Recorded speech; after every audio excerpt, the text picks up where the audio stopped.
Sebelum kita ketemu dengan bintang tamu kita untuk edisi kali ini, jangan lupa untuk subscribe channel ini, aktifin loncengnya, klik like, komen, dan juga share ya. Thank you.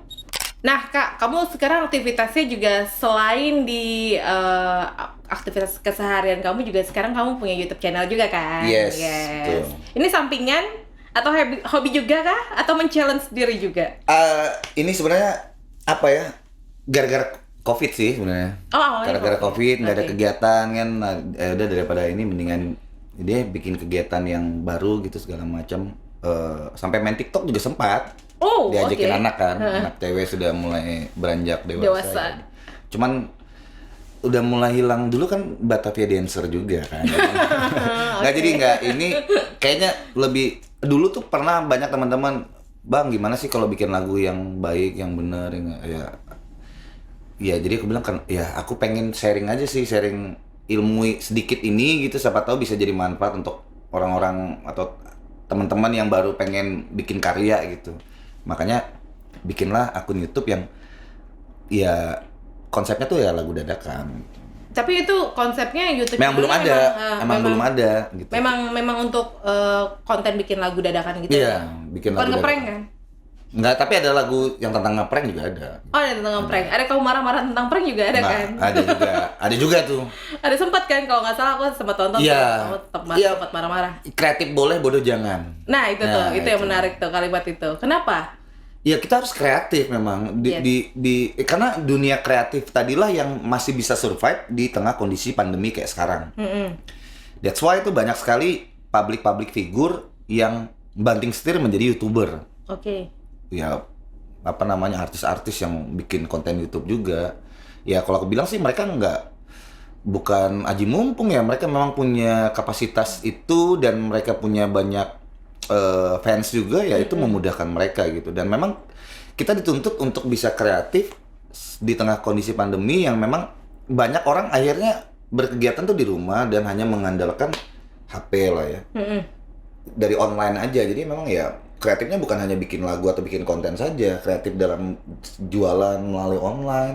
Memang kita harus kreatif, tapi ya saya bilang bodoh jangan sampai kreativitas kita itu membuat kita itu berurusan dengan hukum negara, hukum sosial masyarakat.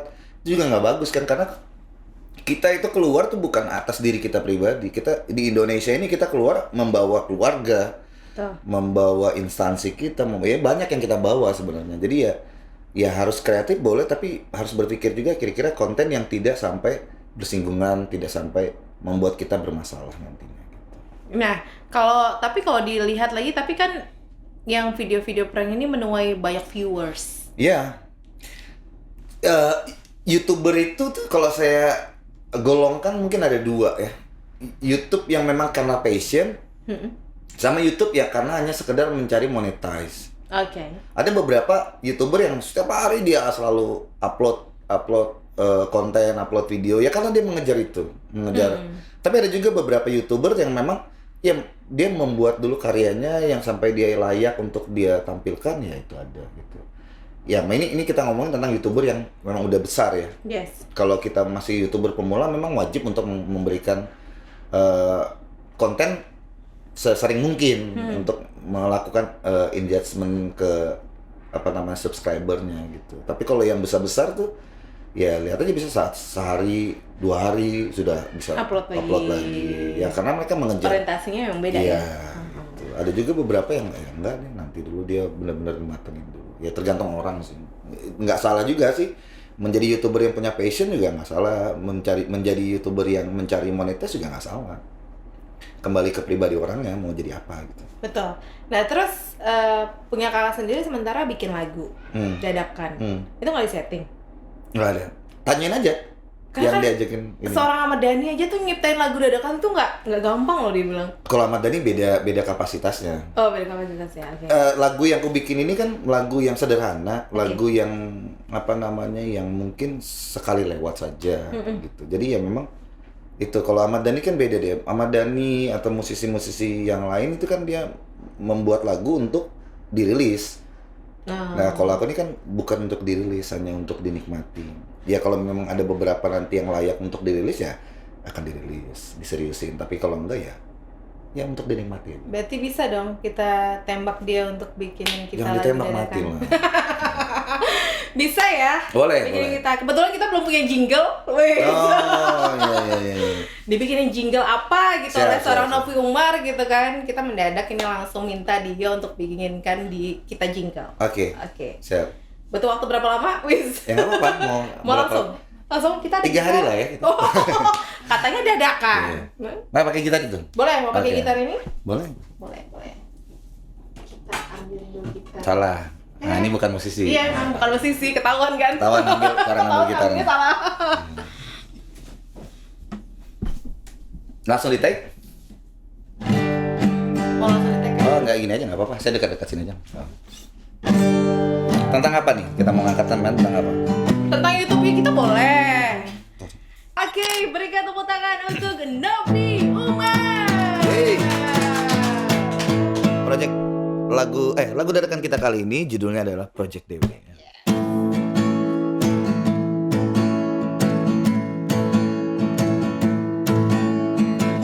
Ngobrol tentang apa aja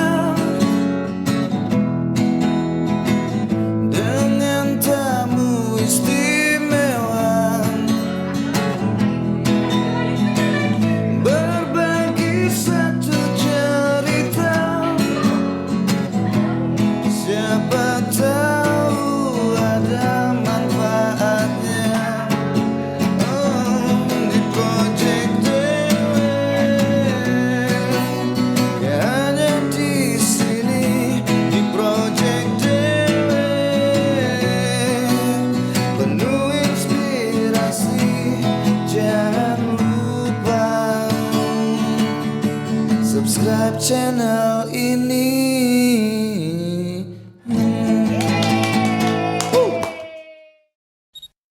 Kak sempat terjun ke politik kemarin itu. Yes.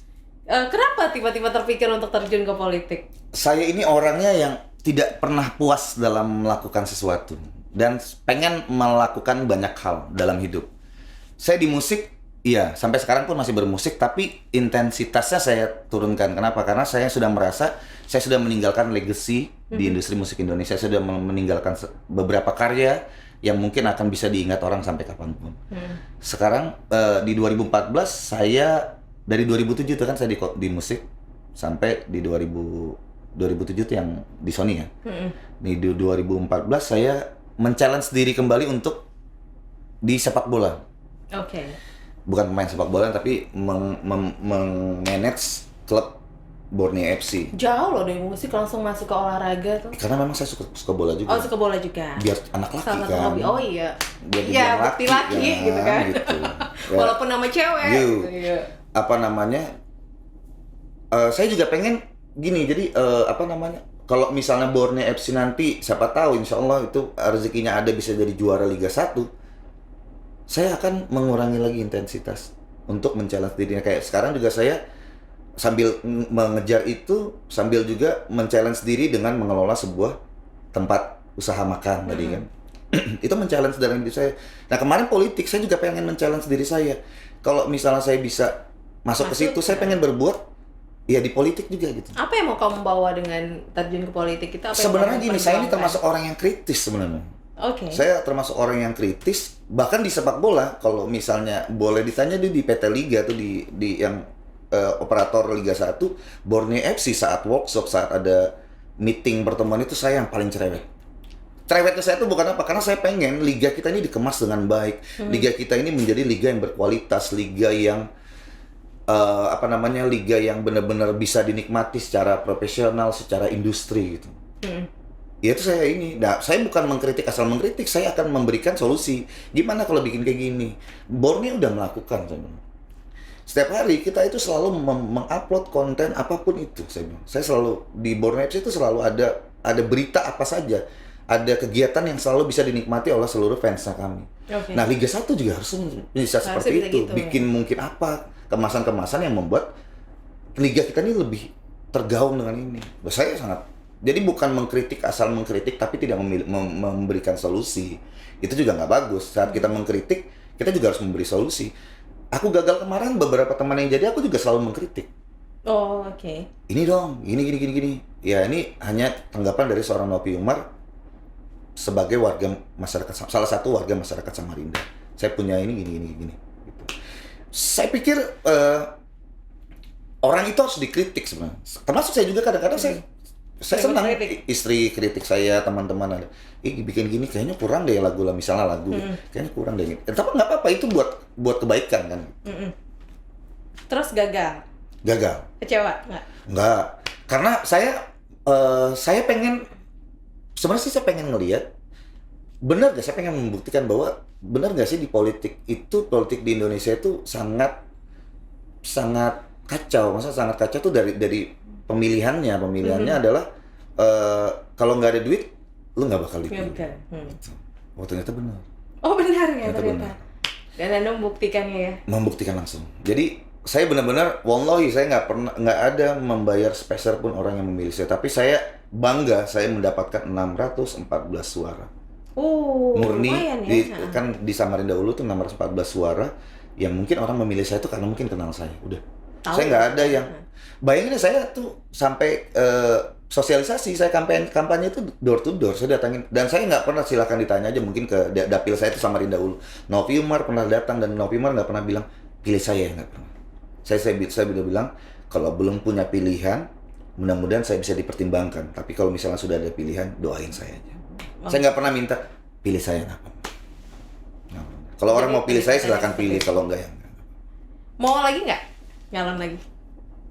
Saya itu tipikal orang yang nggak akan pernah berhenti sampai saya dapat apa yang saya mau. Wah. Gitu. Jadi kalau misalnya ada kesempatan ya ini. Ya sama kayak di musik lah. Di 2003 saya kejar, dari 2001 saya berangkat ke Jakarta, 2003 keluar album, 2004 gagal, balik lagi, kemudian di 2006 bisa balik lagi, di 2007 saya akan terus mengejar apapun itu gitu.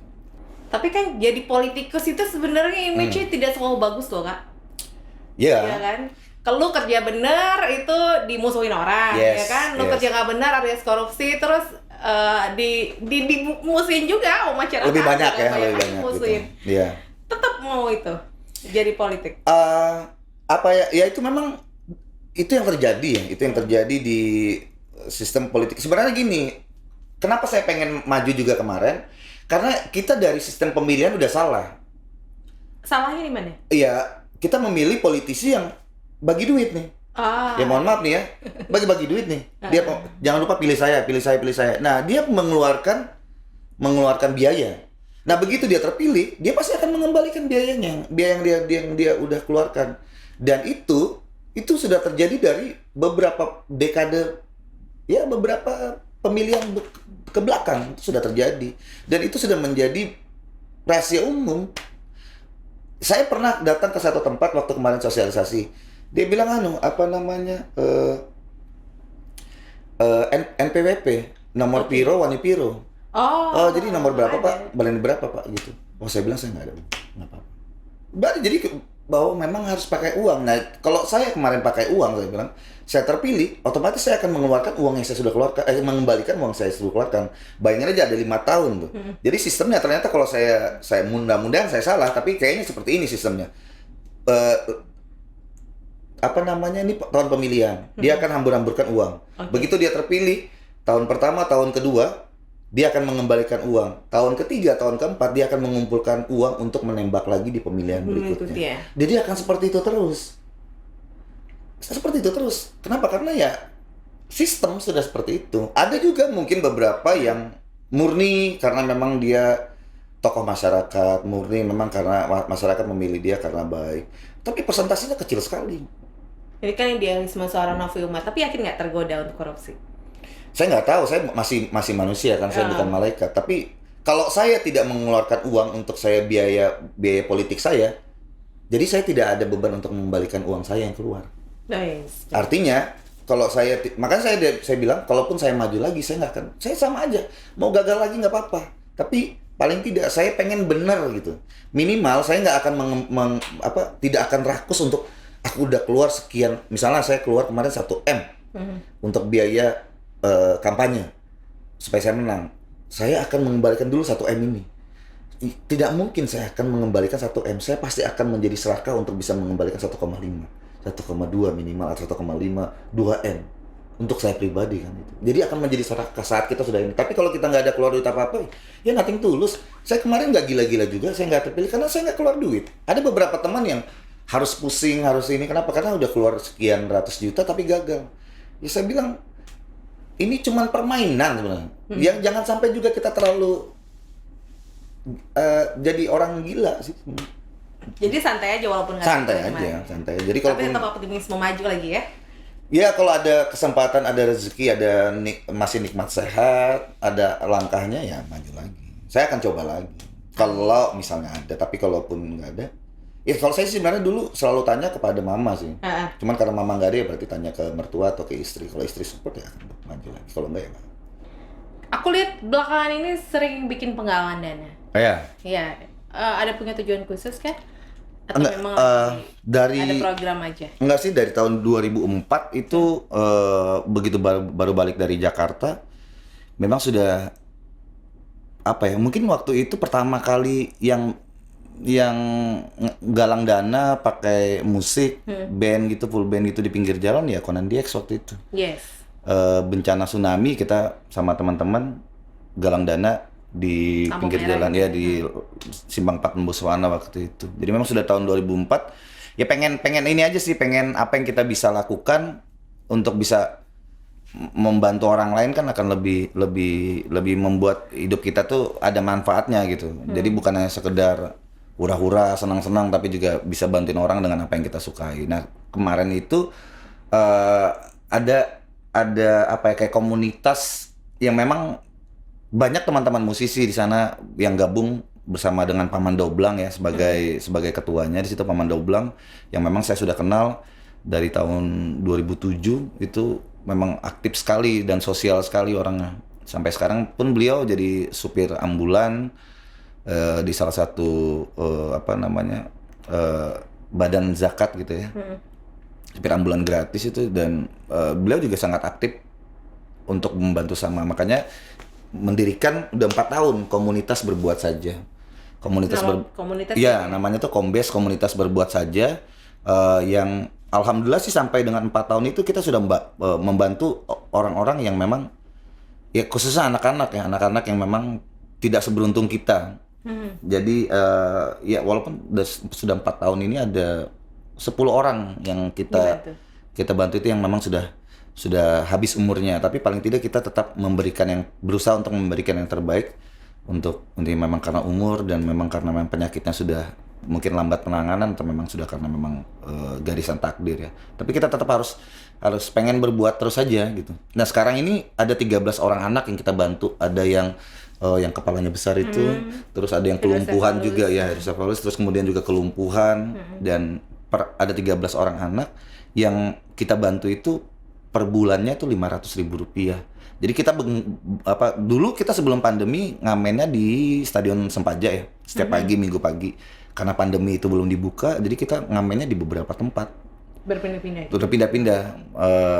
Untuk ya paling tidak selama 1 bulan kita tetap memberikan donasi untuk adik-adik. Tapi memang karena kita ini ya, jadi selalu ada cara, selalu ada saja uang itu setiap bulannya untuk membantu adik-adik kita, bahkan berlebih. Jadi kita masukkan di kas untuk nanti, jadi kalau misalnya ngamen di bulan ini penghasilannya sedikit, masih ada uang kas untuk menutupi gitu. Berarti penggalangan dana itu khusus untuk anak-anak itu saja kah, atau memang bisa juga insidental kalau misalnya? Insidental beberapa nih yang kita baru. Jadi di Kombes itu kita ada anak-anak yang memang, jadi kalau anak-anak yang diajukan ke kita untuk dibantu, biasanya kita survei dulu, ada tim surveinya.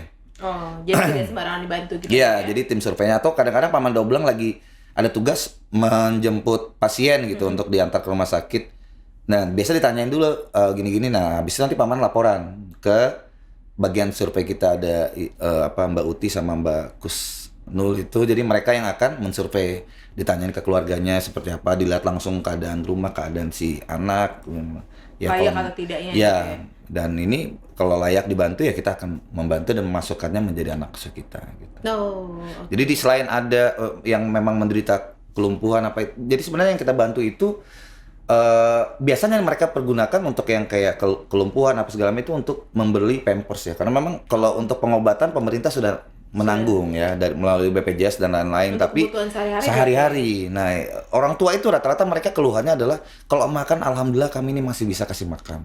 Yang lebih berat itu memang Pampers, karena mereka kalau lumpuh itu kan mereka nggak bisa Nggak pergi bisa makan. ke mana, tidak bisa bergerak dengan luas, jadi memang harus menggunakan Pampers dan per bulannya itu kurang lebih 500.000 gitu. Jadi itu yang memang Minimal kerasa itu. sekali. Dan kemarin juga ada beberapa, pertama kali kita tuh membantu di 2016 itu namanya Muhammad siapa sih, Umam lah pokoknya, yang laka lantas yang tengkorak kepalanya pecah.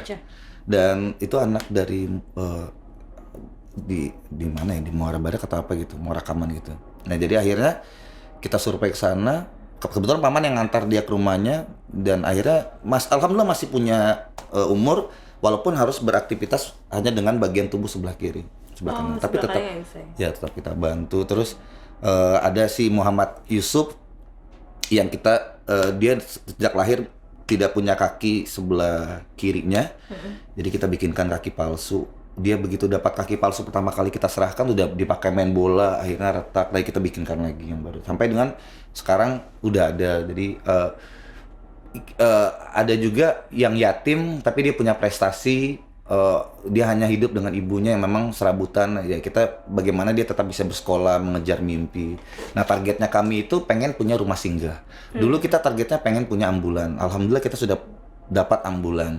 Kita pengen punya rumah singgah yang memang bisa dipakai untuk orang-orang yang tidak seberuntung kita yang lain, tapi memang harus melakukan pengobatan di wilayah Samarinda mungkin, tapi tidak bisa menginap di rumah sakit. Paling tidak kita bisa menampung di rumah singgah tadi. Ini menarik ya transformasinya seorang Novi Umar. Wah, saya transformer soalnya. Berpindah hijrah sekarang. Nggak juga sih, maksudnya kayak pengen apa ya, saya merasa saya sudah melewati fase dalam hidup ya, bandel, nakal, apa segala udah ya. Kalau sekarang waktunya untuk memperbaiki diri, kenapa enggak ya? Lagian dia kan udah punya anak juga, jadi sebagai Contoh ini. iya, jadi anak saya tuh udah gede kan, udah 18 tahun dan 11 tahun mau jalan 12. Jadi saya pengen memberikan mereka tuh contoh nyata. Yes. Bahwa menjadi orang tua tuh ya seperti ini gitu. Dan dia kalau buat anak perempuan saya harus menjadi cinta pertamanya. Kalau jadi anak saya yang laki-laki, saya harus menjadi panutan dia. Jadi dia nggak perlu cari contoh kemana-mana. Panutannya udah ada di orang terdekatnya dia. Oh seperti apa ya? Seperti ini. Nah berarti anak-anak sekarang tuh harus melihat contoh sih sebenarnya. Betul. Nggak cuman bisa kamu jangan gini ya, nggak ada teori aja, prakteknya nggak ada. Jadi harus memberi contoh yang baik. Jadi kadang-kadang saya ajak mereka untuk hadir juga di kegiatan saya, kadang-kadang ikut apapun nih. Jadi biar mereka tahu, oh iya ternyata hidup tuh gini gitu. Jadi Pelajaran langsung ya. iya pelajaran langsung. Kalau cuma teori aja, tidak semua anak bisa menangkap teori dengan cepat kan. Tapi kalau praktek, insya Allah semua orang akan bisa mengikut. Yes, oke. Sekian ngobrol kita hari ini dengan Novi Umar. Thank you. Kak Novi. Sama-sama, Sudah Widya, meluangkan waktu. sehat selalu. Kita mengatur jadwal dengan beliau ini luar biasa ya. Sok sibuk Sampai saya menemukan. soalnya, sok sibuk.